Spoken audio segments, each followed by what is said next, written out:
ወደሽ ከተደፋሽ ቢረግጡሽ አይክፋሽ ይላል ያገሬ ሰው።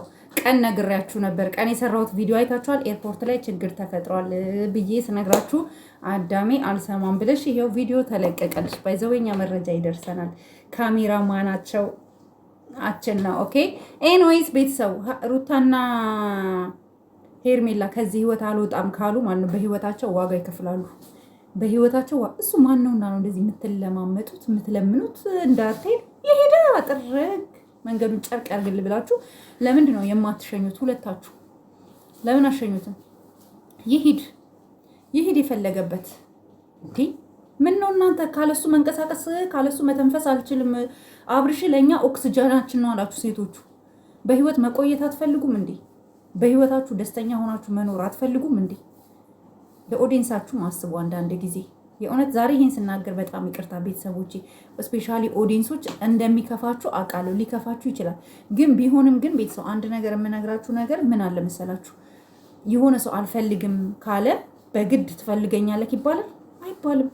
በቃ እሱ አልፈለጋቸውም። ሁለቱንም ሴቶች አይፈልግም። የሚፈልገው ሌላ ሴት አለች። ሌላ አቀማመጤ ትክክል አይደለም። የሚፈልጋት ሌላ ሴት አለች። ገባችሁ? ወደ ህይወቱ ማምጣት የሚፈልጋት አዲስ ሴት አለች።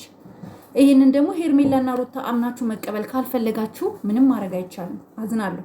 እኔ ግን ዛሬ ነጭ ነጩን እውነቷን ከመናገር ወደኋላ አለ። አብርሽ ታሟል ስንል ፈዟል ስንል የነበረው ከምኔው ነቅቶ ነው ዛሬ ብቻዬን ወደ ሆነ ሀገር ብፈልግ አሜሪካ ብፈልግ ካናዳ ሄዳለሁ የሚለው? ምንድነው የሚባለው? የሀገሬ ሰው ምን ይላል መሰላችሁ? አውቆ የተኛ ቢቀሰቀሱት አይሰማም። አብርሽ ድራማ እየሰራ ነው። ሴቶቹ ላይ እየተጫወተ ነው። በህይወታቸው በሴትነታቸው ጭምር ነው እየተጫወተ ያለው ማለት ነው። ኦኬ። ሲፈልግ ሄርሜላ ጋር እየሄደ ታብታብ ያደርጋል፣ ሲፈልግ ሩታ ጋር እየሄደ ታብታብ ያደርጋል። አሁን ደግሞ ሌላ አዲስ ሶስተኛ ታብታብ የሚያደርጋት ሴት አገኘ። ለመቅመስ አየር ላይ ካልወጣሁ ብሎ ጭጭ አለ። ለምንድነው ማይገባችሁ? ለምንድነው የምትለማመጡት? እሱ ማን ነው ይናክል? ራሳችሁን አታስከብሩም እንዴ ሴቶች?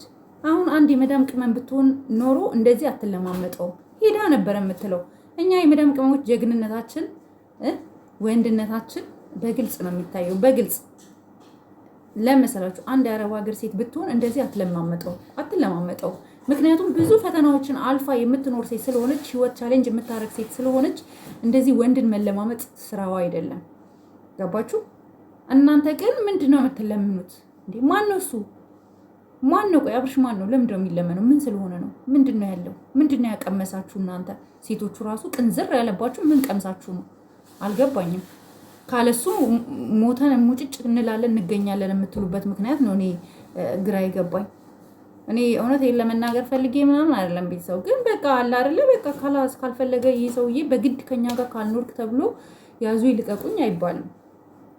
ይሂድ። ከሀገር መውጣት ፈልጋለሁ ካለ ይውጣ። ማሰላማ መንገዱን ጨርቅ ያርግለት፣ ይሳካለት ብላችሁ መሸኘት ነው ከእናንተ የሚጠበቀው። ገባችሁ? እና አንዳንድ ጊዜ ታውቃላችሁ በህይወታችሁ ለእያንዳንዱ ነገር ለሁሉም ነገር ጊዜ ሲኖረው ትዕግስት ሲኖራችሁ ፍሬ ትበላላችሁ። እናንተ ግን የሰው መጫወቻ እየሆናችሁ ነው ሴቶች። እና በመጨረሻ መልእክት የማስተላለፍ የምፈልገው ሄርሜላ ከዚህ ህይወት ውጪ፣ ሩታም ውጪ። እኔ ሩታ ራሱ ውጪ፣ እሺ የኔ እህት አንቺም ውጪ። ሄርሜላ እና ሩታ እንደውም ፒስ ሆናችሁ ችግራችሁን በጋራ ለመፍታት መሞከር ነው ያለባችሁ። ሲሪየስ። ይሄ ሰው በእናንተ ህይወት ላይ እየቀለደ ነው። እስኪ አንድ ኮመንት ከታች ጻፉልኝ። እስኪ አብርሽ እየቀለደባቸው ነው አይደለም የሚለውን እስከ ሀሳብ አስተያየታችሁን ኮመንት ላይ አስቀምጡ። ባይ ዘ ዌይ ግሬስ ፋሚሊዎች አይታሙም ኮመንት በመጻፍ አስተያየት ግጥም አድርገው ነው የሚሰጡትና በዚህ አይ ፕራውድ አደንቃቸዋለሁ። የኔ ውዶች በጣም ነው ማደንቃችሁ። ሲሪየስሊ በጣም አደንቃቸዋለሁ። ኮመንት በመጻፍ አትታሙ፣ አስተያየት በመስጠት አትታሙ። ስለዚህ አብርሽ እሄዳለሁ ይሄድ። እኛ ሰምተናል። ገና ቪዲዮ ሲሰራ ቀን ነው የሰማሁት። ኤርፖርት ላይ ቀን እኮ ሰርች ይላቸዋለሁ። ኤርፖርት ላይ ችግር እንደተፈጠረ ምናምን ያለውን ሰምተናል። እኛ መረጃ ይደርሰናል። ባይዘው እና በጣም አዝኛለሁ ባየሁት ነገር። እንደዚህ ባይሆን ደስ ይለኝ ነበር። ግን ሴቶች አሁንም ቢሆን ልብ ግዙ፣ ለራሳችሁ ተገዙ፣ ለራሳችሁ አስቡ። ማንም ለራሱ ነው። ይሂድና እናንተ ምናልባት ለሱ አስባችሁ ለሱ አዝናችሁ ሊሆን ይችላል። እሱ ግን እንደዛ አይደለም እያሰበ ያለው። እናንተ እንደ ተራ ነው እያያችሁ ያለው። ስለዚህ መቼ ነው የምትነቁት? ስፔሻሊ ሴቶቹ ንቁ፣ ንቁ ብያለሁ፣ ንቁ። ከዚህ በላይ ደጋግሜ መናገር አልፈልግም። መናገር የምችለውን አክል እንግዲህ ይኸው እየነገርኳችሁ ነው። ሌላው በቃ ሰላም ደሩልኝ እንዳላችሁ ላይክ፣ ሼር፣ ሰብስክራይብ። ወይኔ ጥፍሬ ተሰበረች በእናታቸው። እኔ እያሳደግኩ ነበርኩ ጥፍሬን፣ የምር እያሳደግኩት ነበረ፣ ተሰበረችብኝ።